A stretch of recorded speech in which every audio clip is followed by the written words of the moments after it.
Hello, this is Tim Bryce with the National Weather Service here in El Paso. This is a special weather briefing for the potential for heavy rain and flash flooding tonight into tomorrow. This was recorded Wednesday afternoon, August 10th. Well, yesterday we talked about the potential for heavy rain and flash flooding across the area, and that potential has kind of gone down. We still have plenty of moisture. We're just not being able to tap into it very well. So basically the potential impacts for this event, we still see the potential for heavy rain possible tonight through Thursday, but the flash flooding threat is not a widespread flash flooding threat. It's more of an isolated flooding threat. And then we could see another round of heavy rain on Monday and Tuesday. The folks over at the Weather Prediction Center just think there's a marginal risk of flash flooding. So again, kind of like we see most days in southern New Mexico and far west Texas.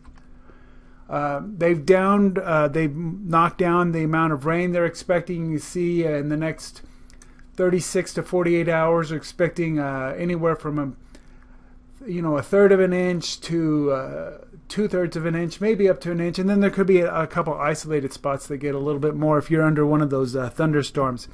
If you take in the next 7 days, which would be all the way through Wednesday morning, we are seeing a lot more precipitation with that second event, so that's something that we'll need to keep an eye on. But you do see some very handsome totals there of a minimal, of at least an inch upwards of 3 inches, and you see the heavy rain is just south of us, and it wouldn't take it very much to get in here. We do still see the potential, like I said, for isolated flash flooding, so the flash flood watch will remain in effect through at least Thursday morning. Looking again at the weather maps, you can see that deep moisture fetch is still sitting on top of us, and so we still see the potential for isolated heavy rain and isolated flash flooding. But like I said, that threat for widespread flash flooding is kind of gone away. We're just not able to get a lot of thunderstorms up and going. 24 hours later, deep moisture is still on top of us, but you can start to see it's being eroded from the west and north as some drier air tries to work into the area briefly for the end of the week.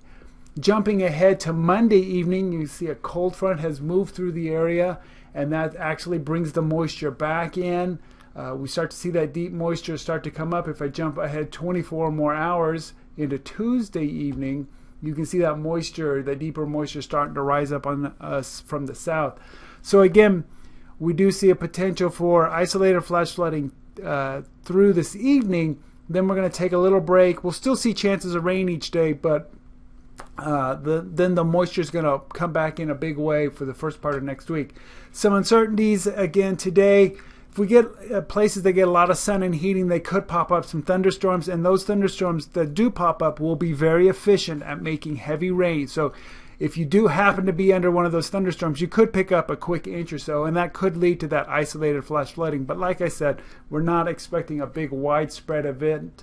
Again, if there's a weak undetected wave down to our south, those are what kind of lift up the atmosphere, and that were to move across us, that would also help develop thunderstorms. But again, we've looked through the satellite pictures, and we haven't seen one of those down to our south.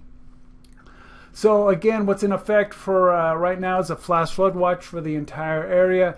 We could likely see flash flood advisories in the next 24 hours and maybe a few flash flood warnings. But we're not, like I said, expecting widespread flooding of any kind. Again, summary of the expected impacts: isolated heavy rain possible through tomorrow, with just isolated flooding possible. Mainly like low water crossings and flood prone areas. And again, like I was saying, you can see another round of heavy rain on Monday and Tuesday. So again, keep an eye out with the weather. You can use all of our resources that we have to help you keep an eye on things. We have a Facebook page, Twitter, YouTube, or our web pages. You monitor whatever your favorite platform to keep up to date on the weather. Thank you for joining me.